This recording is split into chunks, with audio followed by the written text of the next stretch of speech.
Hey guys, so today in this video is another Tropics update on Invest 90L. In fact, let's just go to current storms real quick before we look at the models for it. And down here, here it is. So maximum gust right now 25 knots. It's like 35 miles per hour. The pressure is at 1,011 millibars. And it's it's kind of hanging in there. It hasn't really moved too much throughout the day, really. Though it's starting to slowly get moving again. It's starting to kind of reorganize. The wind shear today has kind of been killing it off a little bit, but it's slowly starting to recover again now. And kind of to prove my point, let's look at the models. The GFS model is 12Z, the newest model, the model run for it now. Has the storm down here, bringing the heavy rain to the Keys, South and Central Florida, the Bahamas. And as you can see, as we start heading farther out in time, towards around 2 a.m. tonight, looks like a closed low will form just to the east of Miami, 1,009 millibars. In fact, let's zoom in so we can get a better look at this. Let's go southeast U.S. Yeah. All right, 1,009 millibars just to the east of Miami at 2 a.m. tonight.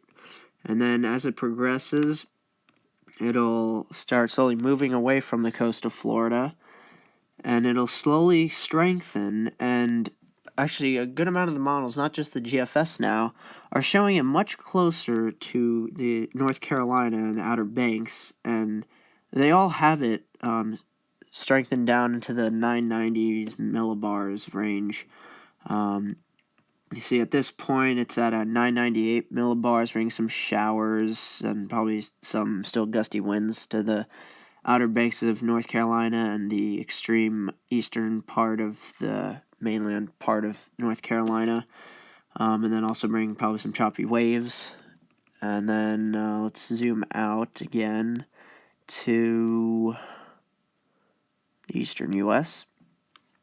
You can see as it starts to move away from North Carolina, starts heading more northeastward again, and it kind of slowly strengthens. And now the GFS shows it merging with this larger system up here, and then it kind of all combines and just produces a massive rain and windstorm for the mid-Atlantic, northeast, and New England part of the United States, especially for the coastal regions. So yeah, that's what the GFS is showing. It's wild. So let's look at the total accumulated precip first for Florida.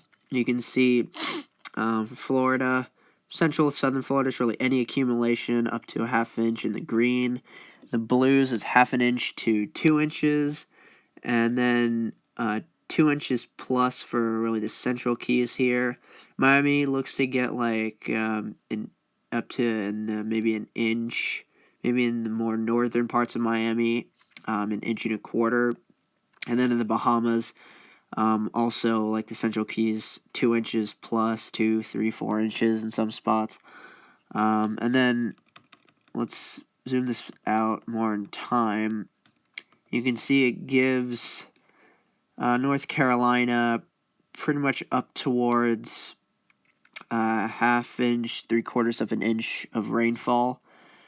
So it's decent amounts of rain, especially for Florida, because that's really the highest impact it will give with its rainfall for the U.S. And now, let's see, we'll look at the winds. Bring it back. Okay. So alright, now let's go farther out in time. So once again, this is, you can see it starts to organize, bringing about 15 to 30, even 34 knot winds from Miami up through the central part of the east coast of Florida. And then it shows the Bahamas between 34 to 40 knot winds. And then as it starts heading north and it tries to start intensifying more, you can see its wind field gets a lot stronger. You can start seeing the winds increasing up towards, starting to get up towards 64 knot winds. And then you can see here by the way, this was at about 8 in the morning on Monday, and then this is at about 2 p.m. on Monday. You can see it has 64 knot winds here, and bringing North Carolina looks like it'll get winds of from 20 to in some of these areas. This may be because of the more southern parts of this bigger system, but generally it seems 20 to maybe up to 34 knot winds.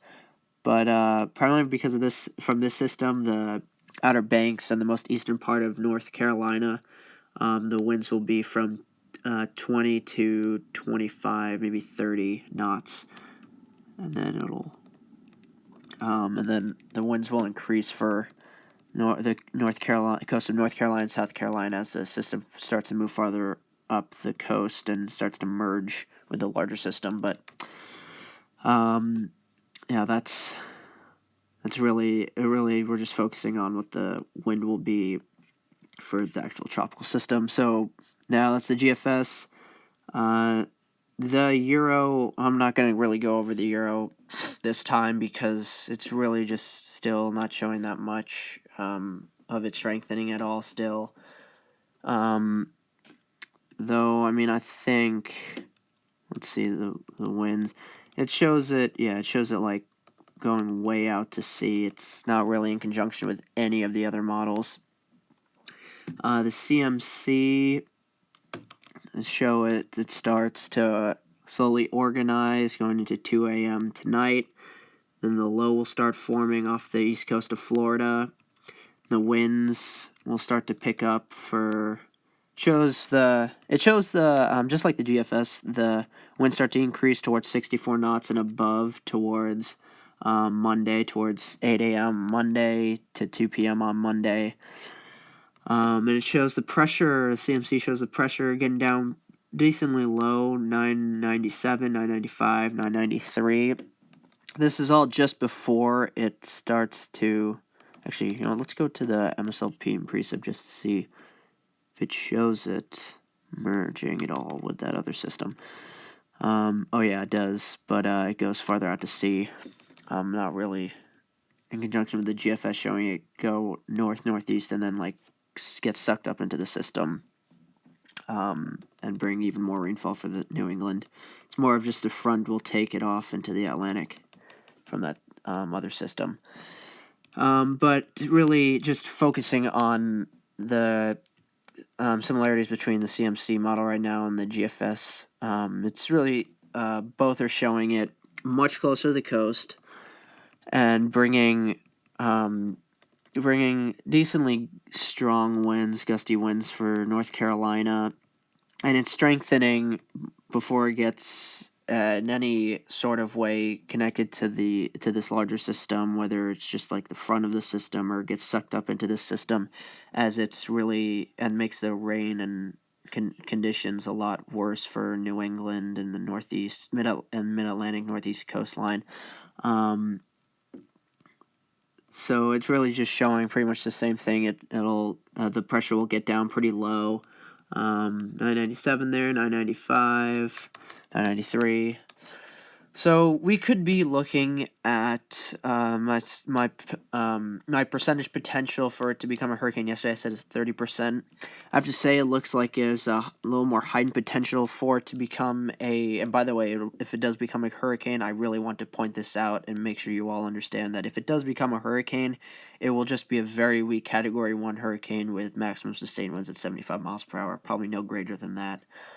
I think I'll raise my percentage potential for it to become a hurricane to between 40 to 50%. So because I mean, especially like the GFS, the CMC are both showing it. Let's see Well, I'll tell you right now. I don't even have to tell you what the NAM3 cam is showing because I'm sure you all already know.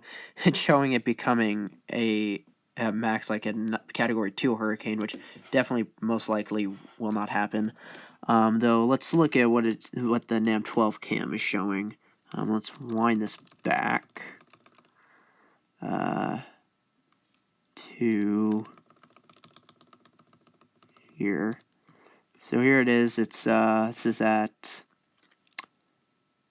is going towards like 4 p.m. today. It's starting to get more of its act together. Its low will start forming later tonight as we're sleeping, and then it shows it once again, as well as what the CMC and GFS are showing, closer to the coast of North Carolina.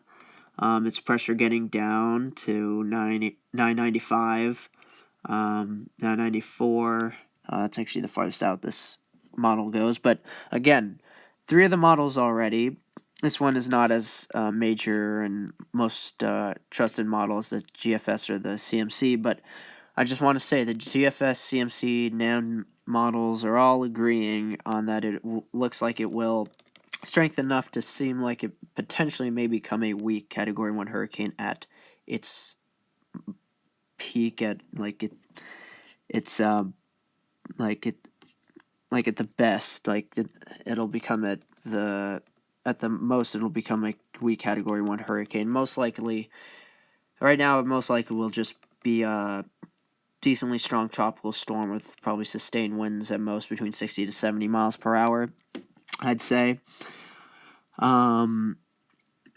Let's see. Let's look at, you know what, let's look at the HWRF model for this. Let's wind it back. Let's see. What is this for? Come on, load. Oh, here. No, let's bring this back farther. Alright, yeah, here. Okay, yeah, here.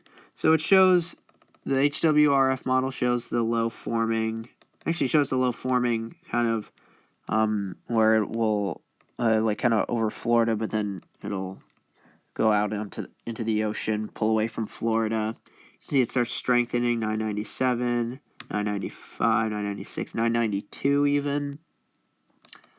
This is North Carolina, 991, 990. It's showing again down to the 980 millibard range, 97. Okay, no, this is probably by the time it starts getting. Can we zoom out with this at all? No, that is kind of annoying. But yeah, the HWRF is showing it getting pretty powerful as well. There's the potential. It's also showing for it to become a hurricane. HMON. Let's look at the HMON. Shows. All right, here we go. So it shows that the low forming off of Florida, pulling away from Florida, lessening its impacts on Florida within the next probably, I'd say, 12 hours at most, and then shows it's starting to strengthen more. This is also getting it down into the 980s and mid 980s millibar range. So that's interesting. So yeah, there's that, and then it's really what all the models are showing for right now. The National Hurricane Center, its newest update for around its 3 p.m. advisory, it really came out closer to 2, so a little earlier. Typically releases their updates a little earlier than their actual forecast time to release it. Their next outlook will be at around 9 p.m. or earlier. Most likely it'll be at least an hour earlier coming out. So probably plan on it coming out between 8 and 9, closer to 8 though. But for this 3 p.m. outlook, it didn't change anything as it did before with the 9 a.m. outlook. It still has it within 48 hours, within 2 days, a high 80% chance of becoming a tropical or subtropical storm within the next 5 days. Also, high 80% chance of becoming a tropical or subtropical storm.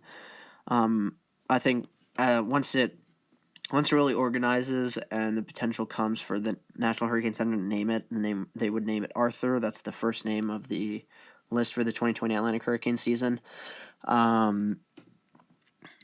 At first, it'll probably be a subtropical storm, and then over time, it will likely become more tropical than subtropical. So it'll probably become a fully tropical system. And then we'll see what the chances are of it actually potentially attaining weak Category 1 hurricane status, or hurricane status at all, in the coming days. So that's really it for the tropical update for today. Just real quick at the end, I want to note on the severe weather for the Northeast and New England for later today. The Storm Prediction Center shifted the enhanced risk a little farther north and west, so really the entire state of Connecticut is under the slight risk now. Really the northern half of Connecticut used to be in the enhanced risk, and now it's really central New York State, maybe a little bit of extreme, very extreme, northeastern Pennsylvania, and then central and western Massachusetts, and then central and southern Vermont and New Hampshire as well for the enhanced. Slight risk is for central Ohio, central and eastern Ohio going into the northern and central parts of Pennsylvania, and then like surrounding the enhanced risk in New York, and central and little northern Vermont and New Hampshire, and extreme south western Maine, and then the Boston area down through northern Rhode Island, and then all of Connecticut, as I said again. So now let's look at the tornado risk that it's showing. And it's showing a 2% chance of a tornado risk in the green, 5% chance in the brown for that slight and enhanced risk. Wind, 2%, was it? 5% in the 5% in the brown, 15% in the yellow, and 30% in the red for the potential of damaging winds. And then the hail, finally, 5% in the brown, 15% in the yellow. So I'll just tell you that really people living in central New York, western and central Massachusetts, central and southern Vermont and New Hampshire, just watch out because you have now the official highest chance for these storms to produce damaging wind, and even like very small percentage chance for a tornado. So don't worry too much about the tornado risk because it's quite low. At most, you may see some funnel clouds forming or very brief spin-up tornadoes, but there really won't be much. Really just watch out for the damaging winds and the hail, the damaging hail. Though I will tell you that the risk, it seems, has been shifted, that the storms won't really come through until later tonight, most likely while most of us have started getting into bed and sleeping, because it seems like it won't really the storms really won't start for most of us until between like 8 p.m. and midnight. And for my area, I live in southwestern Connecticut, and my area, really, the storms won't really start coming through until like 9, 10, 11 p.m., and then they'll just be in and out of here, really. It's real quick. So that's really it for today's video, guys. Thank you so much for watching. Hope you enjoyed. Please like, comment, subscribe below, and I'll see you guys in the next video. Bye.